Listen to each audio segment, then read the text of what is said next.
Today, ladies and gentlemen, we are going to check the thrust clearance. Now, Leonard was here. He'd call it the thrush, but it's the thrust. That's what you do. Bore gauge set up. Come around here. We want to move this crankshaft back and forth. What we're going to do is take a screwdriver, move it this way, we're going to move it this way. We're going to see what we get. Now then, turn this around here on 0. See what happens.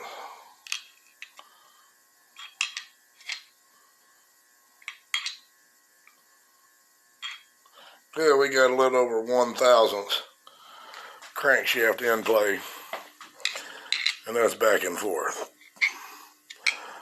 Back and forth. And that'll work. If these pins free, I'm good to go.